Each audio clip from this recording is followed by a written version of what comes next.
Good morning. It's January 3, 2025. No? Unang araw ng pasok natin sa opisina. It's currently, what?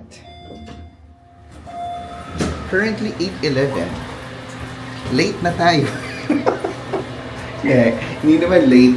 May oras kasi tayong sinusundan para hindi tayo nalilate sa parking or nauubusan ng parking. Doon lang tayo late. Doon tayo late sa trabaho. 2025 na nga, no? Sabi ko sa inyo, very exciting ang ating taon. Dahil nga, a lot of things to look forward to. Isa na dyan yung pag-uwi natin sa Pilipinas. Sobrang, as early as now, binibilang na namin talaga yung mga araw. Nandyan yung mga luggage natin, sinisimulan na natin ayusin, no? Actually, inaayos ko na yung gulong ng isa sa mga luggages na gagamitin natin pauwing Pilipinas. Dahil siguro isipin nyo, bakit inaayos ko pa yung luggage? Ba't hindi na lang ako bumili?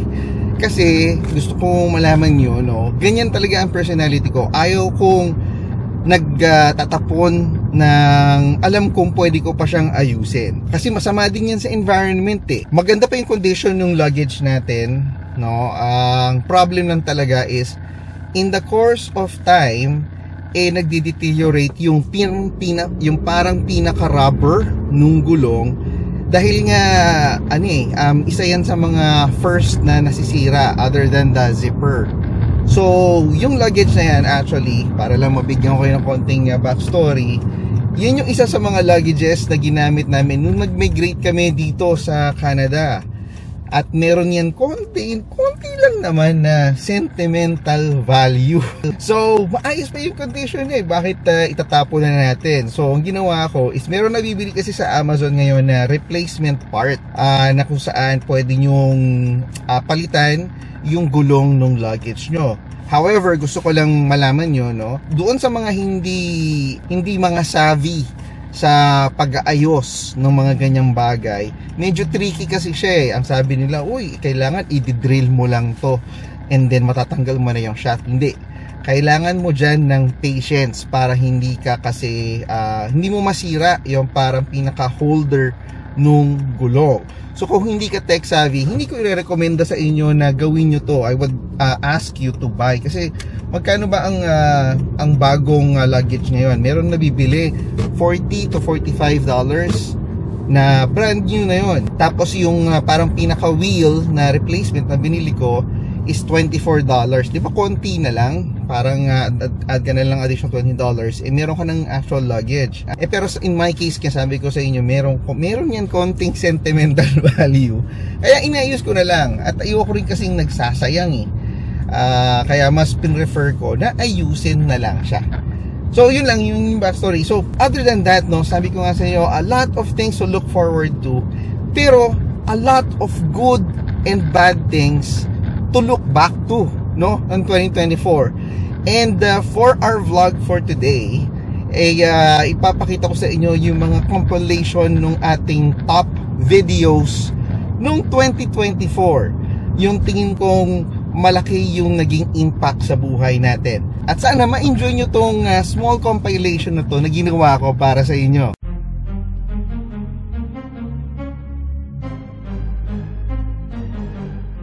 Happy birthday, bro! Happy birthday! Yeah.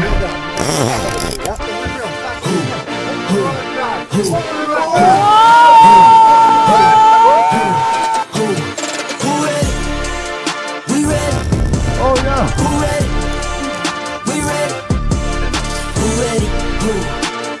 Go home and go drink. Whoa! Motivation to youth only. Mentally feel like Kobe. I'm like Jokic with the rock. You physically couldn't hold me. I don't care if you pushing 40. You can never little bro me. You're a step like Ginobili. From young OG to the OG. From nosebleeds to floor seats. Circle stronger than Cuban links. My gold dance, your gold plate. That's awesome. You verse me, now that's a reach. We ready? Who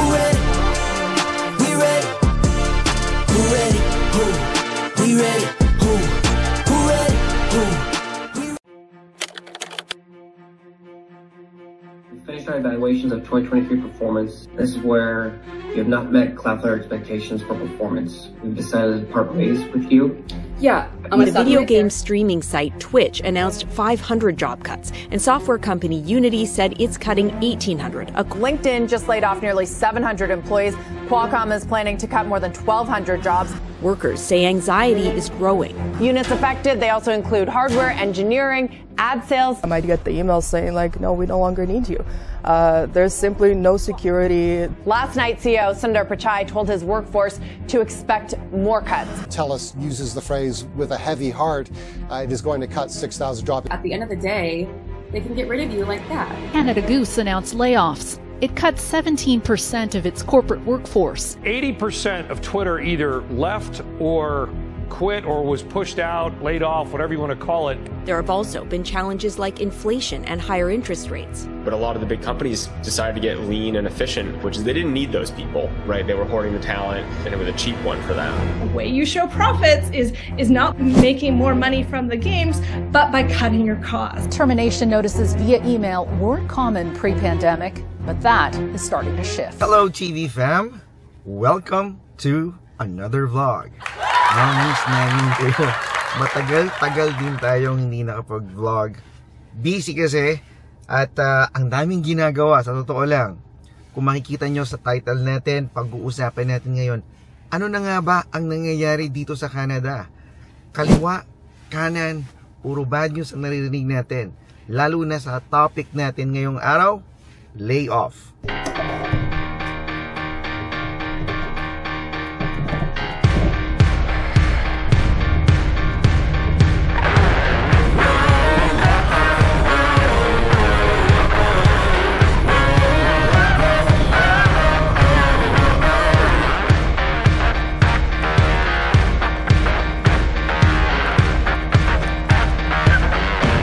In our own terms, ang meaning ng layoff sa atin is nagko-cost cutting talaga yung mga kumpanya dahil hindi sila sure sa nangyayari sa ekonomiya ng bansa. Ginagrab nila yung mga available funds instead na mag-spend sila. They want to make sure that they have enough money to continue operating the business or the company. So, in short, risk mitigation strategy nila yan.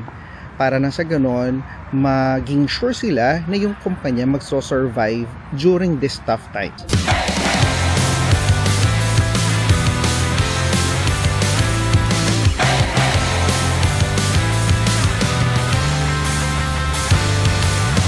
I'm okay.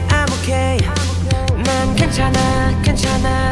이제 그만 날 피하지 마. 그 분명한 말도 안 돼 나를 봐봐. Tara na at usisain pa natin, ano nga ba ang nangyayari? Bakit ang daming kumpanya dito sa Canada ang nagle-layoff? Isa sa mga top reasons kung bakit nagle-layoff ang mga kumpanya is because meron silang substitute solution na tinatawag. At ito ang AI.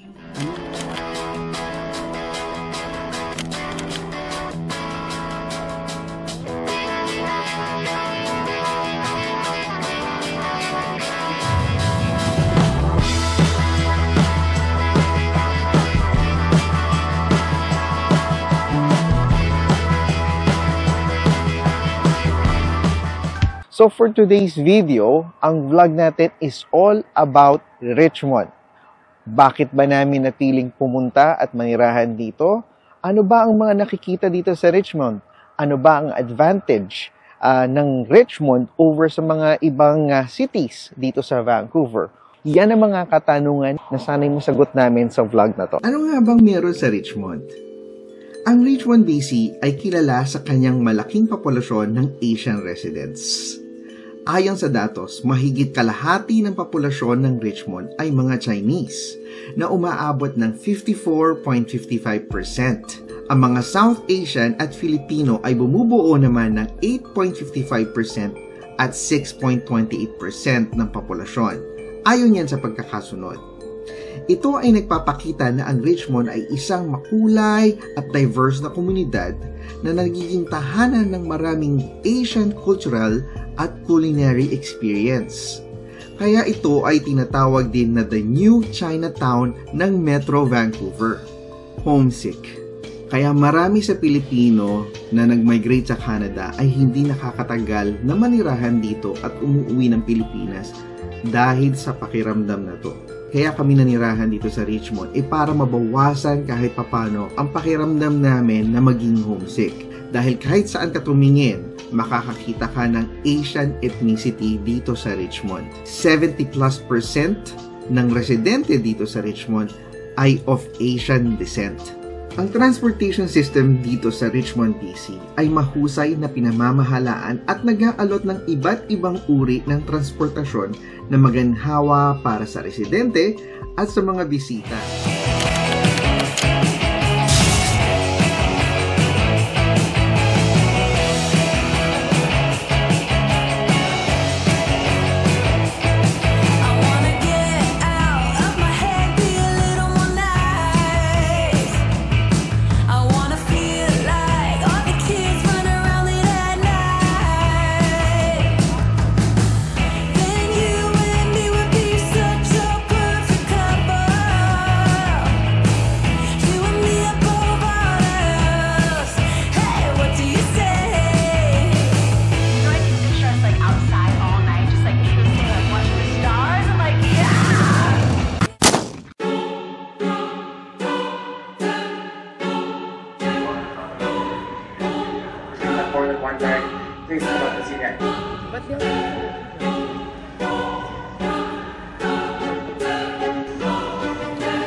And once again, Western Flight 331 is staging the following guests. If you're in the boarding lounge, please give me a wave.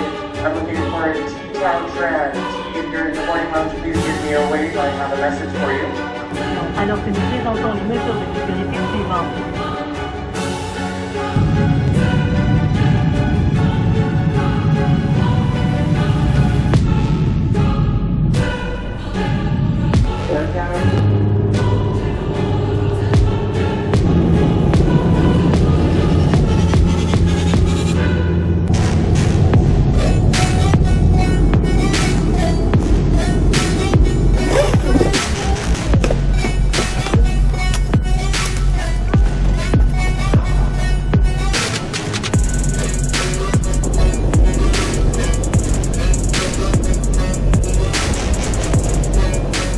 Hello TV fam, and nandito na nga tayo sa Calgary.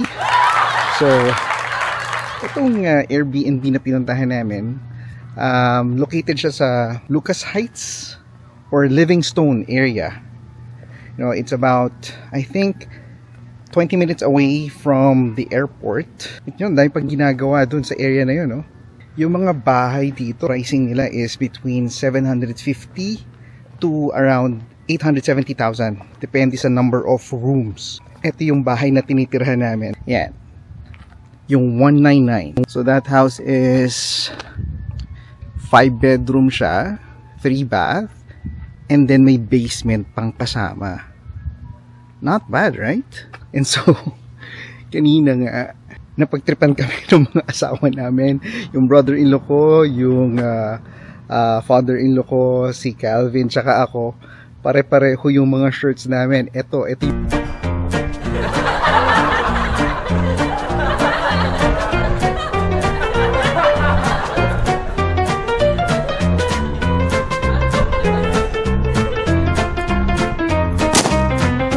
Yung nakikita nyo, yun yung damit namin lahat habang nagta-travel kami from YVR going to Kelowna, and then from Kelowna going to Calgary. Hello TV fam!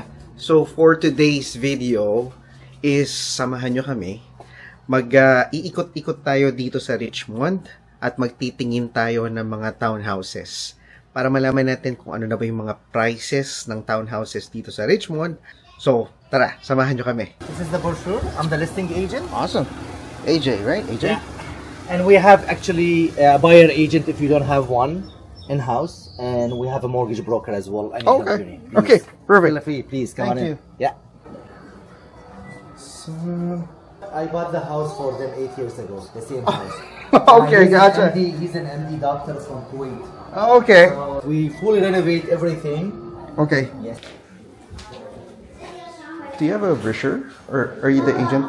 I'm not the agent. Oh, I'm just here. I can give you the sheet to take a look. Yeah. She's upstairs. Upstairs? Yeah. Dahil nga naalala namin ang Carino family sa pagkain namin doon sa Dynasty Light, minute din naman namin sila nung bumisita dito sa Vancouver. At ito yung video na yan. May ini-meet tayong today for lunch. Hanapin natin. Kumusta? Finally! Pati pagbayad ng hindi kami marunong. Hello. Welcome sa Richmond. Yeah. Hello. Tara, sabi ni Joyce, puntahan ho na kayo. Baka daw nahirapan kayo ng daan. Oo, hinahanap nga namin kung saan ang pwede. Yeah. Okay. Kumusta naman ang pag-iikot nyo? Ito pa lang. Yung kahapon nga, di ba, nagkamali kami ng... Galing na kayo sa aquarium? Hindi kami Hindi na kayo tumuloy? Oo, dami pumunta dun sa... Kaso. Nandun tayo sa corner.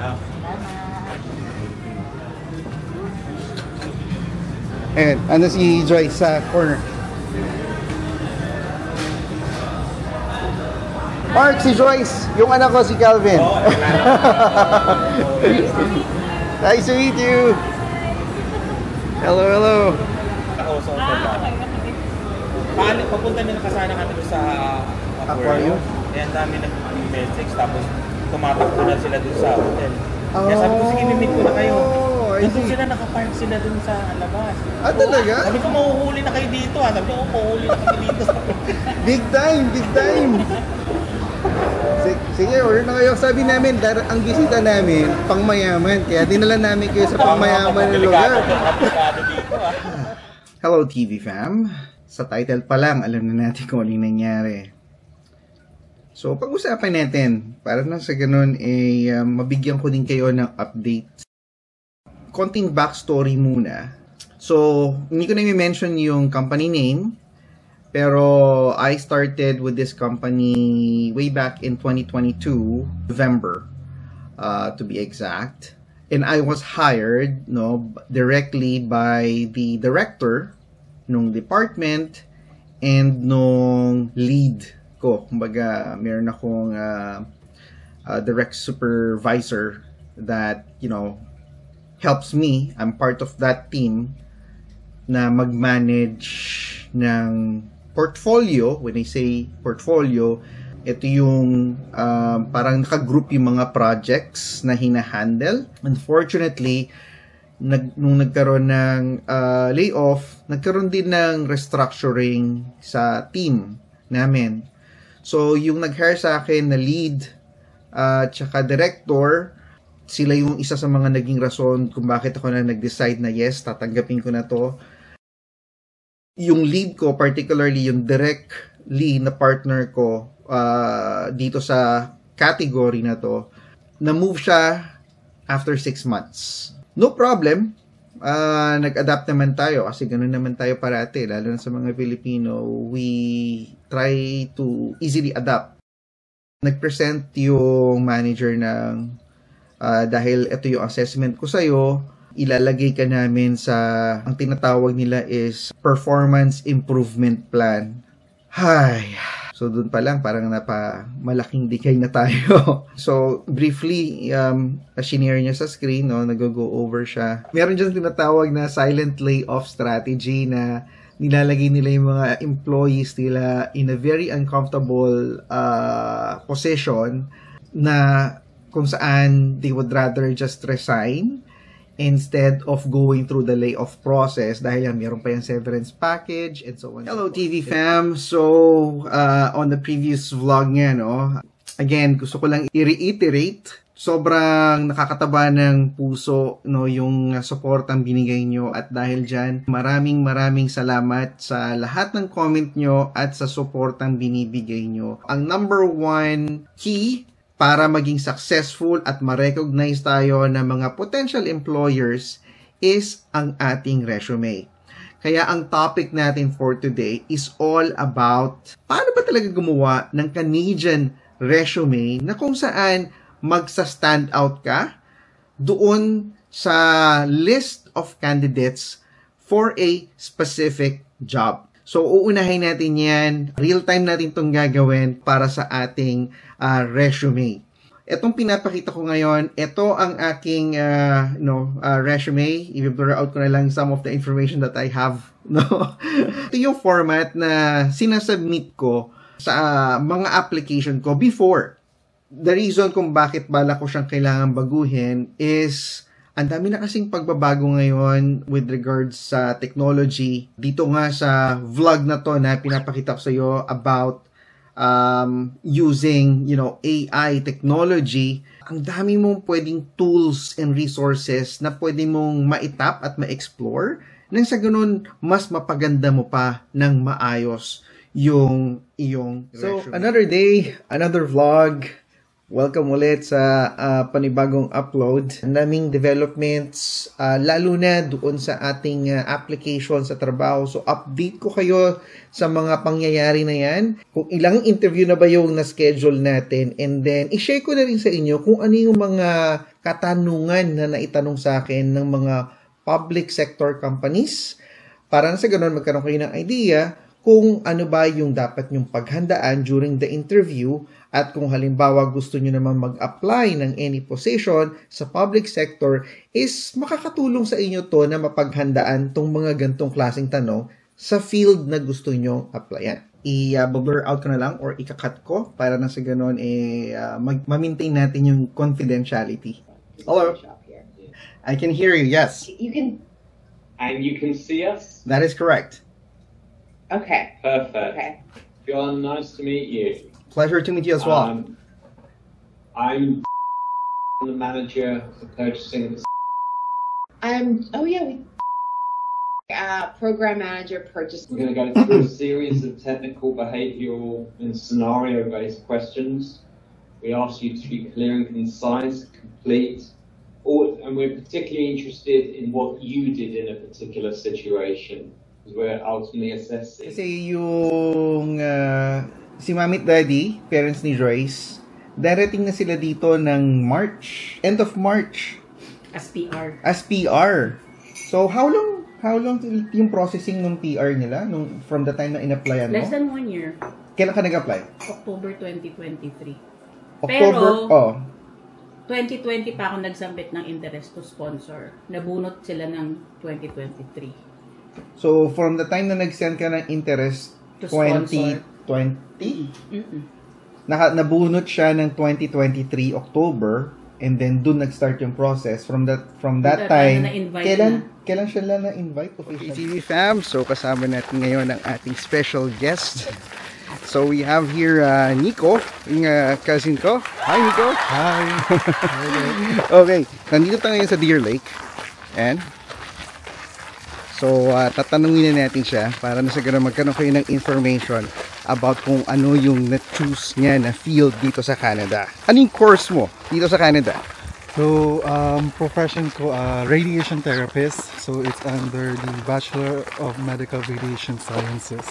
Doon sa tatlo na yun, bakit mo napili yung radiation therapy? Kasi siya yung pinakamataas yung sa practical. Practical na sagot. So, siya rin yung pinakamahirap out of the three kasi konti lang yung applicants na pinipili nila because it's very specific. I see. And you can only work in cancer centers. So that's why my class only had about 15 students. Yeah. Yung na-accept? Yung na-accept. Doon sa tatlo, knowing na yun na nga yung pinakamataas yung sweldo, meron pa bang ibang reason kung bakit yun napili or yun na talaga yung pinaka-goal? Nagtanong din ako sa yung kaibigan, naging kaibigan ko rin na nagtitake ng medical radiation. Nag-shadow din ako dun sa cancer center. Okay. And the good thing about it is like you get to do a lot of things. So, meron nag-deliver ng treatment so you get to see the patients. Okay. Sometimes they have 30 treatments every day for radiation so you get to know them. Pag-usapan natin ngayon yung pinaka-controversial na question na tinatanong ng mga kababayan natin na Pilipino na nag-iisip pumunta ng Canada. Sulit pa bang pumunta talaga sa Canada? Maraming gustong mag-migrate dito pero dahil sa dami ng mga pangyayari, changes sa mga PR pathway, medyo mas nagiging challenging yung pagde-decide kung i-risk ba natin yung chance na pumunta sa Canada with the possibility na pwedeng ma-deny yung ating application. Pero ang goal natin ngayon, based sa experience, no, ano ba yung mga factors na dapat natin i-considera? Iilan-ilan lang sa mga topics na pag-uusapan natin ngayon is, number 1 is yung cost of living dito. When I say cost of living, ang pag-uusapan natin is specifically dito sa Vancouver lang, not thinking about other provinces, no? Dito sa Vancouver, BC, kasi yan yung, dyan nababase yung aking experience dahil dito kami naninirahan. Ang pangalawa dyan is yung job opportunities. Pangatlo dyan is yung quality of life. Isa ba yan sa mga aspeto na tinitignan nyo? At yung pang-apat na pag-uusapan natin ngayon ay yung mga challenges na pwede mong ma-encounter doon sa desisyon na gagawin mo na pagpunta dito sa Canada. Ito yung 4 na topics na sana'y mabigyan linaw natin sa vlog na ito. At ang pag-uusapan natin ngayon is specifically yung 10 kategorya na nahanap natin, na likom natin sa internet, no, na pwede kong ma-share sa inyo na makakatulong kahit papano sa pagpili nyo ng karera dito sa British Columbia. Una-una, ano ba yung mga factors na kino-consider bakit siya tinawag na long-term labor shortage dito sa BC. Ang mga factors na yan is yung mga old age, no, yung mga nagre-retire na professionals na walang masyadong labor market. So, ibig sabihin, lagi ko itong sinasabi sa vlog ko, pag pinag-uusapan natin ang trabaho, is dapat pipili tayo ng trabaho na mataas ang demand. So, ito yung mga kinukonsidera na mga trabaho na mataas ang demand. So, sinasabi nga nila dyan, no, yung mga nagre-retiro, kaunti lang yung mga professionals na nandito sa BC for this particular category.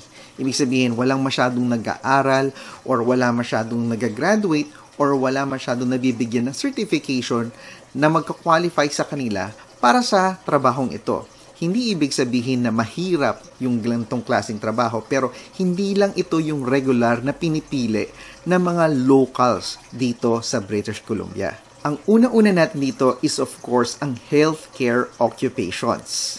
Ngayon, ililista natin dyan sa screen nyo na makikita nyo ngayon ang mga categories or NOC categories na pwede nyo makonsidera dito sa una nating kategorya, which is yung healthcare occupations nga. So, nandyan yung NOC 3012 or tinatawag natin registered nurses and registered psychiatric nurses. Merong NOC 3111, specialist physicians, NOC 3112, general practitioners and family physicians, NOC 3233, licensed practical nurses, NOC 3414, nurse aides, orderlies, and patient service associates, NOC 3124, or allied primary health practitioners, or tinatawag nilang nurse practitioners. Hello TV fam, and welcome ulit sa panibagong vlog.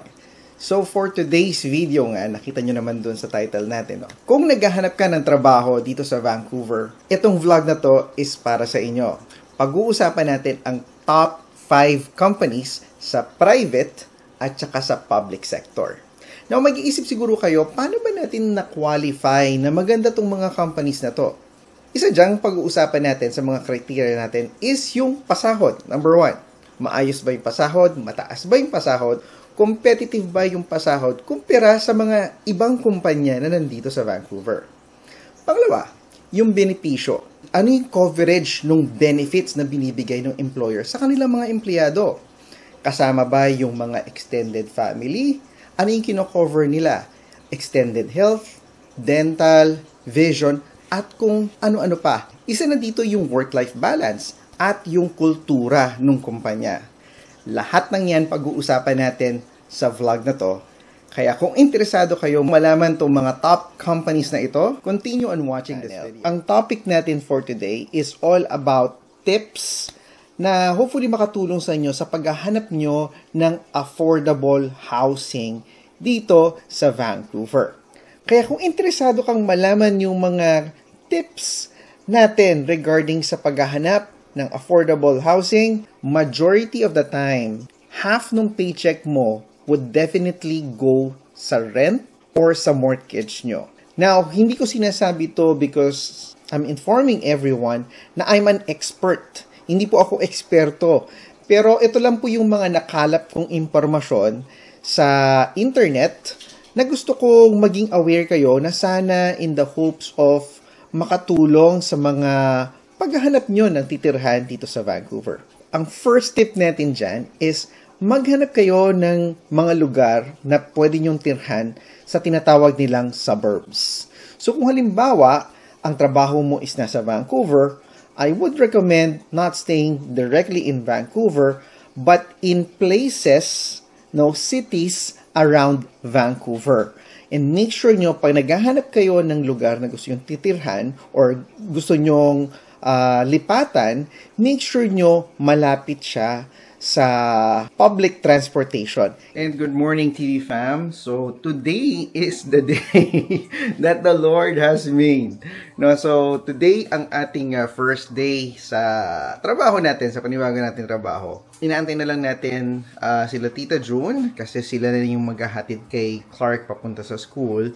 And then after nun, pupunta na tayo sa office. It's officially yung start natin sa trabaho, sa bago nating trabaho. Maraming salamat sa mga sumama sa ating journey from the time na nag-quit tayo ng trabaho, gumawa tayo ng resume, nag-submit tayo ng resume, down to the interviews na mga nadaanan natin during the application process. To the point na nag-sign tayo ng offer.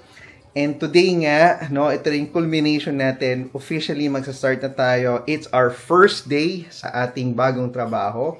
And hopefully, all goes well. Nung tinawagan nga pala ako ng manager, I think Monday, in-advise niya ako na do not bring lunch. Kasi nga sabi niya, the team will have a team lunch to welcome para makilala daw yung team members at mga colleagues in an informal setting.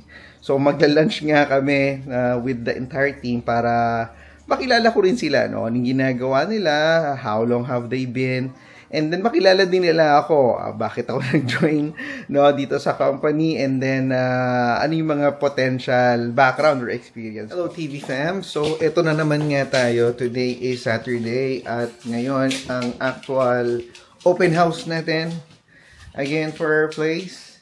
So natin naman balik ulit sa normal ang ating lugar. Maglilinis at mag-aayos ulit tayo para handa na tayo mamaya para sa ating open house at 2 p.m. So, yeah.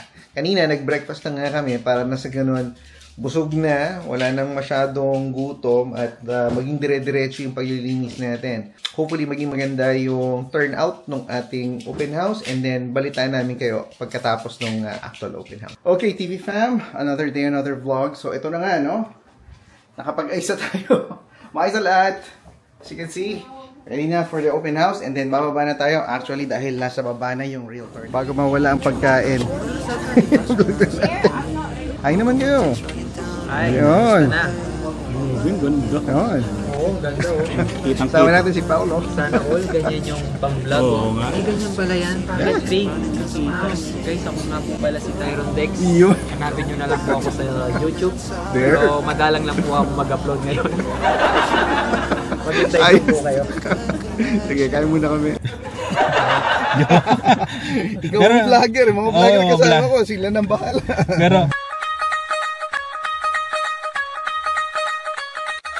Pero naisip mo talaga lumipat? Oo. Naisip na namin. Dalawa kayo? Ha? O, ikaw lang. Ikaw lang. Dalawa kami. Kailangan dalawa kayo lagi. Kasi pagka ikaw lang, magkakasisihan kayo doon. Kailangan talaga dalawa kayo. Hindi, yung iniisip naman, yung reason naman kasi namin, kaya kami lilipat dahil sa bahay. Bahay lang ba talaga ang habol? Oo. Parang parang yun na nga talaga no? Bumili. Kaso yung dream house na gusto mo, yung medyo maganda. Pwede naman kasi yung ginagawa nila dito, mag-start sila sa condo. Tapos pag Dear Santa, tell me that you'll make it here in time. Yeah, this boy is on my mind. The number one thing on my wish list. Oh, Santa, tell me you know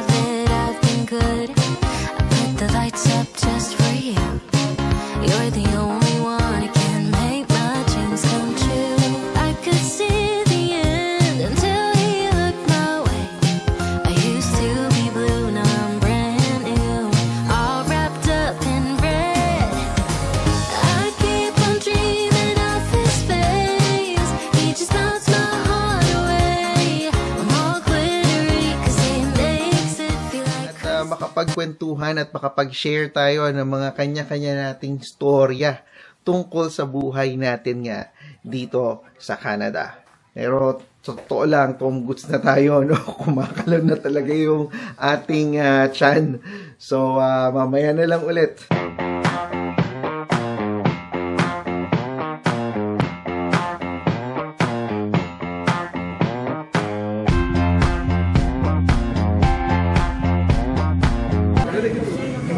Hindi siya parang sa Pinas na pwede mong lamuyan. Si Harin lumangoy sa Summer daw.